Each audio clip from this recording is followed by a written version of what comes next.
Sore hari ini kita di bulan Juli, ya minggu yang pertama. Dan untuk bulan Juli ini kita akan memulai satu tema yang baru.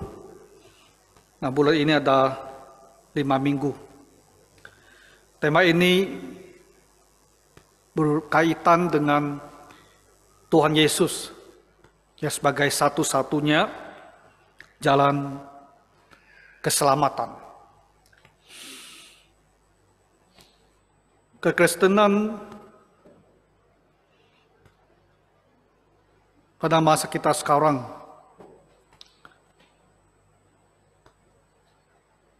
mempunyai berbagai pandangan. Apakah Tuhan Yesus benar-benar ya satu-satunya jalan ke surga? 20-an tahun yang lalu,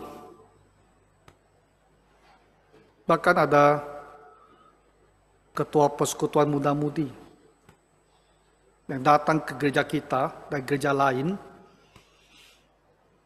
dan dia pertanyakan juga, ya bagaimana dengan mereka yang tidak pernah mendengarkan tentang Tuhan Yesus di daerah-daerah yang terpencil?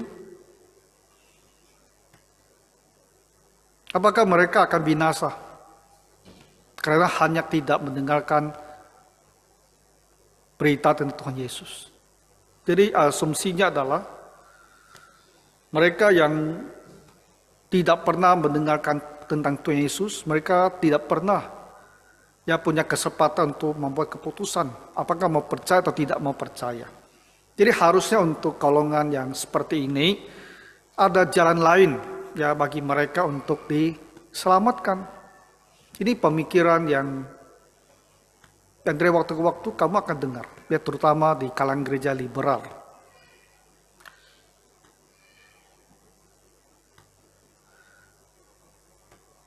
Topik ini saya lihat di YouTube belakangan juga banyak dibahas. Ya walaupun kebanyakan video-video yang dibuat itu menegaskan bahwa Tuhan Yesus adalah satu-satunya jalan keselamatan. Tapi ada juga yang dibuat dan membela bahwa ada jalan lain selain Tuhan Yesus. Nah, di dalam konteks inilah kita di bulan Juli ini kita mau membahas bagaimana sebenarnya ajaran kitab suci yang pertama. Ya, apa kata Alkitab tentang hal yang satu ini? Itu yang kita bahas di sore hari ini. Kemudian dalam 4 minggu berikutnya, kita akan melihat apa yang dikatakan oleh gereja-gereja ya dari aliran-aliran yang lain. Minggu depan kita akan melihat apa yang diajarkan oleh aliran liberalisme, gereja liberal tentang jalan keselamatan ini. Setelah itu kita akan lihat dari kalangan Injili baru. Nah, kalangan Injili, tapi ini Injili baru, New Evangelical. Pihak yang tidak lagi memelihara kemurnian iman. Dalam banyak dialog, interaksi dengan pihak liberalisme, dan mereka bergeser. Dan kita mau dengarkan apa kata mereka tentang jalan keselamatan ini. Dan minggu keempat kita akan lihat bagaimana pula ajaran dari gerakan oikumene. Nah, gerakan oikumene ini sebenarnya juga dasarnya itu juga dari liberalisme. Tapi oikumene itu lebih luas. Ya, di dalamnya juga ada kelompok Injili baru. Jadi kita lihat, di dalam juga ada Katolik. Ya, kita akan lihat mereka yang mendukung gerakan oikumene, apa kata mereka tentang jalan keselamatan ini. Lalu yang terakhir, minggu kelima, sudah hampir 20 tahun. Itu ada satu organisasi yang berjalan paralel dengan PBB, Persekutuan Bangsa-Bangsa, paralel. Nah, gerakan ini namanya United Religions Initiative. Ya, United. Jadi inisiatif agama-agama bersatu. Gitu. Dan kita mau melihat juga apa yang dikatakan oleh organisasi ini, oleh gerakan ini tentang jalan keselamatan. Jadi setelah kita ikuti selama 1 bulan, kita akan mempunyai pengertian yang cukup baik ya tentang pandangan-pandangan yang ada di dalam kekristenan tentang jalan keselamatan itu. Dan kita akan menyadari ternyata gereja itu sudah murtad, itu, apostasi, murtad. Karena jalan keselamatan pun itu sudah disangkal. Dan kita lebih penting lagi adalah mempelajari ayat-ayat firman Tuhan yang menegaskan kepada kita bahwa Tuhan Yesus itu adalah satu-satunya jalan keselamatan. Nah, sehingga setelah kita ikuti 1 bulan khotbah tema ini, nah kita semua yang mendengarkan itu mempunyai keteguhan dan kepastian bahwa Alkitab mengajarkan hanya ada satu jalan keselamatan. Dan di luar itu tidak ada. Dan itu membawa kita kepada firman Tuhan yang tadi kita bacakan. Yaitu di Yohanes pasal keempat, di Kisah pasal keempat, ayat ke-12.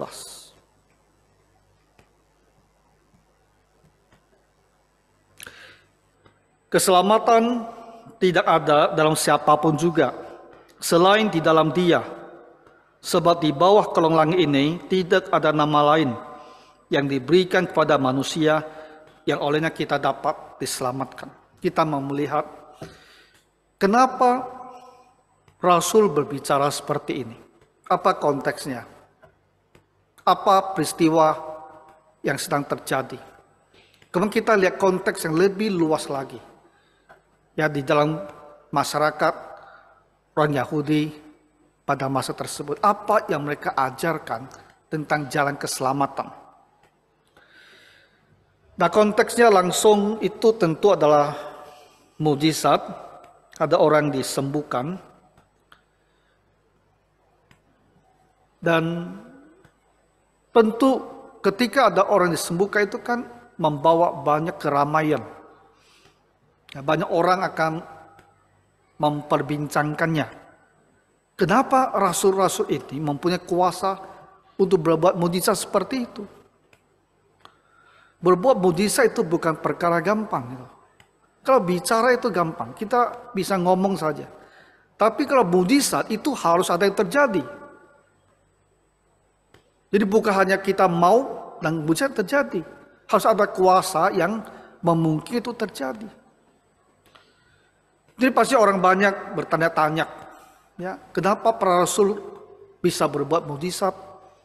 Apa kira-kira maksud daripada mujizat seperti ini? Dan kita membaca bahwa rasul-rasul ini, Petrus dan Yohanes, ketika mereka berbicara, mereka didatangi oleh para pengawal, dari imam-imam, kepala pengawal baik Allah dan orang-orang Saduki. Pemimpin agama ini, mereka sangat tidak senang bahwa terjadi mujizat, dan mereka sangat tidak senang bahwa kedua rasul itu membicarakan mujizat tersebut. Jadi Tuhan bilang orang itu sangat marah karena mereka mengajar orang banyak dan memberitakan bahwa Yesus ada kebangkitan dari antara orang mati. Kedua rasul mengajarkan bahwa mereka bisa berbuat mujizat itu karena Tuhan Yesus. Dan karena Yesus itu sudah bangkit.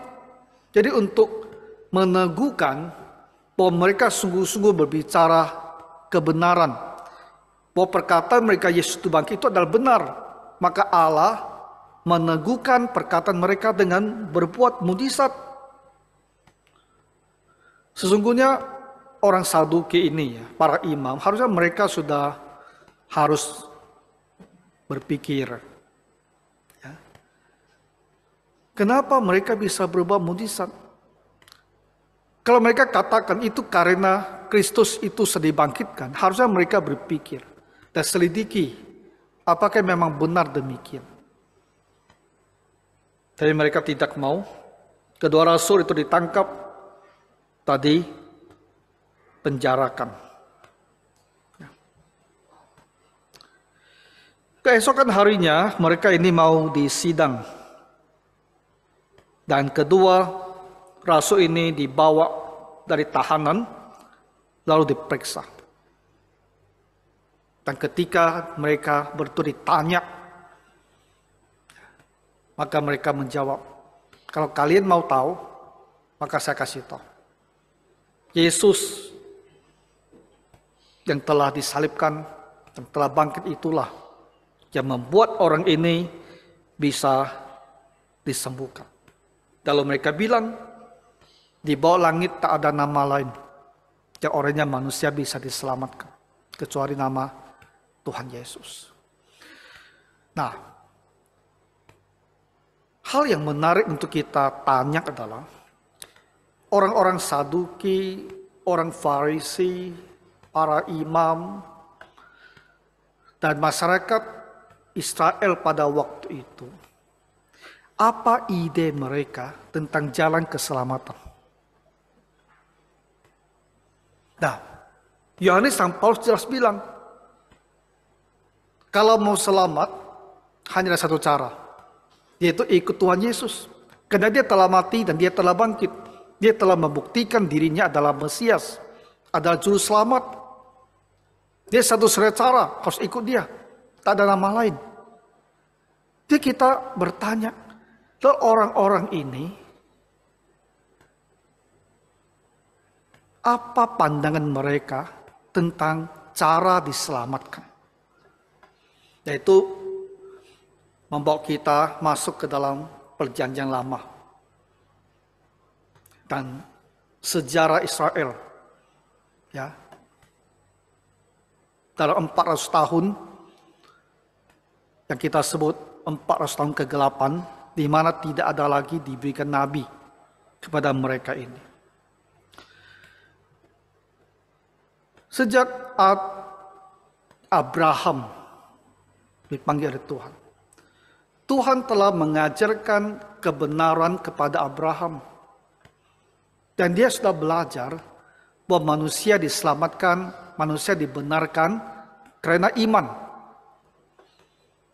Itu iman dia yang percaya bahwa Tuhan akan menjadikan keturunan yang besar, seperti pasir laut, seperti bintang langit untuk dia. Janji itu dia percaya. Dan Tuhan memperhitungkan itu sebagai kebenaran kepadanya. Jadi dia dibenarkan karena percaya kepada Tuhan. Nah, sepanjang sejarah perjanjian lama, begitu banyak nabi yang dikirim untuk mendidik bangsa Israel ini. Dan kita juga tahu begitu sering yang mereka jatuh ke dalam dosa penyembahan berhala. Tapi sepanjang masa itu mereka mempunyai pemahaman yang benar, ya bagaimana manusia itu diselamatkan. Mereka harus beriman kepada Tuhan dan beribadah. Nanti sampai kepada masa setelah pembuangan. Ya.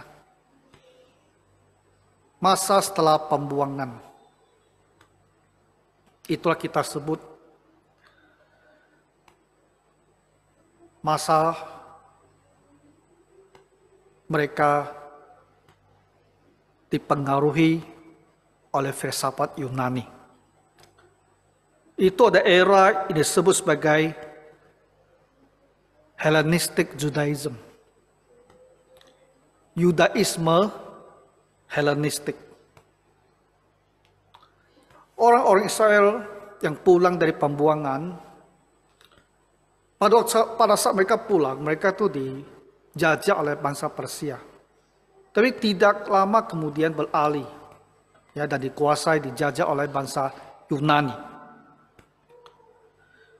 Dan Yunani itu, Raja Alexander Agung itu mempunyai ide, dia untuk menguasai dunia. Dunia itu harus dipengaruhi dengan budaya mereka, dengan bahasa mereka, dengan filsafat mereka. Jadi hal-hal ini masuk ke dalam masyarakat orang Yahudi tahun 300-an sebelum Masehi. Dan mereka belajar bahasa, mereka belajar filsafat Yunani. Jadi pemahaman iman mereka yang diperoleh dari Perjanjian Baru itu mulai dipengaruhi oleh Helenisme, ya, oleh filsafat Yunani, dan terjadi pergeseran. Tapi satu langkah yang lebih buruk lagi itu pada tahun sekitar 200 sebelum Masehi. Itulah masanya berkembang hal yang kita sebut sebagai Yudaisme Rabinik. Yudaisme yang dipimpin oleh para rabi.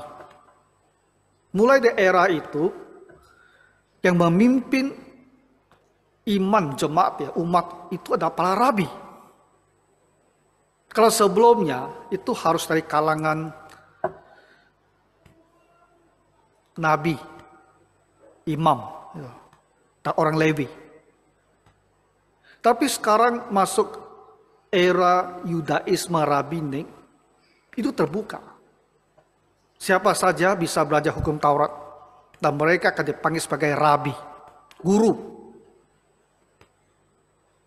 Nah, di era Yudaisme Rabinik inilah mereka mengajarkan bahwa Musa memberikan kita kitab Taurat, hukum.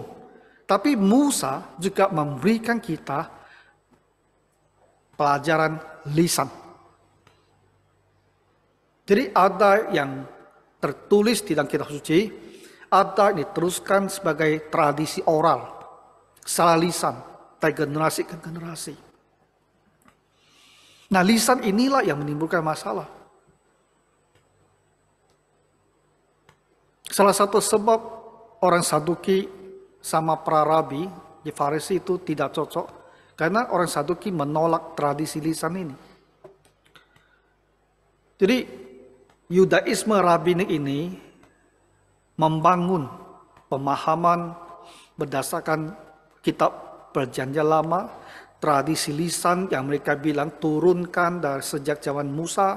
Lalu para rabi mereka itu memberikan komentar atau penjelasan terhadap kitab suci Perjanjian Lama. Dan tulisan-tulisan mereka ini semua bersifat otoritatif. Itulah Yudaisme Rabinik. Dan pada masa tulis Ilahil, itu masa Yudaisme Rabinik. Maka kita membaca tentang para rabi, ya, orang Farisi yang begitu berperan, begitu mendominasi. Nah, jadi bagaimana Yudaisme Rabinik ini mengajarkan jalan keselamatan? Tidak lagi seperti yang di dalam Perjanjian Lama. Mereka mengajarkan, ya, bahwa seorang itu bisa selamat, ya, kalau dia hidup kudus, kalau dia hidup dengan benar menurut hukum Taurat, kalau dia itu benar-benar mengabdikan diri kepada Allah, kalau dia menjalani puasa, ya, menjalani ibadah pada hari-hari besar mereka. Semua ini harus mereka lakukan bersama-sama. Apabila dilakukan dengan sungguh-sungguh, itu membawa mereka kepada keselamatan. Itu ada ajaran Yudaisme Rabinik yang ada pada masa Tuhan Yesus tentang keselamatan. Nah, jadi murid-murid Tuhan Yesus ini, para rasul ini, tentu mereka mengerti ajaran Rabinik Yudaisme ini. Karena mereka juga lahir dan dibesarkan pada era tersebut. Di hari Sabtu, Apabila mereka pergi ke sinagog atau rumah ibadat, mereka pasti belajar dan diajarkan seperti itu. Tetapi ketika mereka mengenal Tuhan Yesus, mendengarkan dia mengajar selama 3 tahun lebih, dan akhirnya diyakinkan, iman mereka diteguhkan bahwa dia benar-benar adalah Sang Mesias ketika dia bangkit kembali. Dan mereka menyaksikan dia telah bangkit, maka mereka tahu Yesus inilah yang benar-benar bisa membawakan pengampunan dan keselamatan. Ajaran dari Yudaisme itu mereka tolak. Jadi depan orang banyak ini, ya, di depan para imam, di depan orang Saduki, di depan orang Farisi, di depan para pemimpin agama, bahkan imam besar, mereka dengan tegas membuat pernyataan keselamatan. Ya, tidak ada di dalam siapapun juga. Tidak ada dalam agama Yahudi. Tidak ada. Selain di dalam dia, sebab di bawah kolong langit ini tidak ada nama lain yang diberikan kepada manusia yang olehnya kita dapat diselamatkan. Jadi mereka dalam konteks latar belakang Yudaisme yang mengajarkan bahwa keselamatan diperoleh melalui ibadah dan usaha kita sendiri, mereka mengatakan tidak seperti itu. Hanya dengan percaya pada Tuhan Yesus kamu diselamatkan. Tak ada jalan lain. Jadi ajaran dan pandangan Yudaisme itu mereka tolak. Jadi Bapak Ibu, bukan masa kita sekarang saja. Ya, di masyarakat itu ada berbagai agama yang berbeda. Sehingga kita orang Kristen, apabila kita berkata hanya ada satu jalan, yaitu Tuhan Yesus, kedengarannya kepada semua yang lain, bahwa kita ini bicaranya terlalu berlebihan. Kalau tidak mau dibilang arogan. Tapi masa Tuhan Yesus, masa para rasul, situasinya juga sudah sama. Ya, di situ ada agama Yudaisme. Di situ yang tidak kita bicarakan ada agama orang-orang Yunani. Dan satu lagi yang jarang disebut-sebut, di situ ada satu namanya mystery religion. Ya, mystery religion itu gabungan dari filsafat Yunani dan ajar-ajaran dari timur. Mystery religion. Yang katanya itu bisa usut ya, sampai ke masa dahulu kala. Jadi ada agama-agama berbeda dengan ajaran-ajaran dan keselamatan yang berbeda. Ketika kedua rasul ini dengan tegas mengatakan Tuhan Yesus adalah satu-satunya jalan keselamatan. Jadi situasinya tidak berubah. Ya, sampai kita sekarang ada agama-agama lain sekitar kita. Dan kemurtadan di dalam gereja. Gereja sendiri yang murtad. Lalu menyangka ajaran ini. Jadi kita bukan berada dalam situasi yang sangat khas atau istimewa. Karena sejak gereja berdiri, situasinya itu sudah demikian. Jadi seperti kedua rasul ini, dengan tegas mengatakan, tak ada jalan keselamatan. Kita juga harus berkata seperti itu. Tak ada jalan keselamatan di luar Tuhan Yesus. Kita tidak memaksa orang untuk ikut Tuhan. Kita juga tidak gunakan kekerasan untuk memaksa orang ikut Tuhan Yesus. Tidak ada. Tapi inilah kebenaran. Dan kita harus nyatakan. Dan masing-masing agama boleh mereka nyatakan sendiri apa yang mereka yakinkan. Ya. Tidak perlu semua harus berkompromi, semua harus mengencerkan ajarannya, semua harus melunakkan ajarannya supaya bisa berhubungan baik. Tidak perlu. Ya, masing-masing tetap saja sama ajarannya. Tapi kita tak saling memaksa harus masuk agama dia. atau masa kita dan kekerasan. Ya, biarlah masing-masing orang belajar dan dia memutuskan dia mau ikut yang mana. Dan dialah bertanggung jawab diri sendiri kalau dia salah pilih. Ya. Jadi kita adalah gereja. Gereja tak boleh murtad. Gereja harus berbicara apa yang dikatakan di dalam kitab suci. Jadi untuk 4 minggu akan datang, ya biar kita sama-sama belajar sehingga pemahaman kita itu benar-benar bisa diteguhkan. Nanti akan ada ayat-ayat lain lagi yang mengajarkan bahwa Yesus itu satu-satunya jalan keselamatan. Yang akan disampaikan di dalam khotbah-khotbah yang berikutnya. Ya, mari kita berdoa. Tuhan Bapa Surgawi, kami bersyukur kitab suci dengan jelas mengajarkan kepada kami Yesus adalah satu-satunya Tuhan dan Juru Selamat untuk dunia ini. Bapak, kami bersyukur Tuhan telah menolong kami, memberikan kami iman untuk percaya, sehingga kami bisa beroleh keselamatan ini.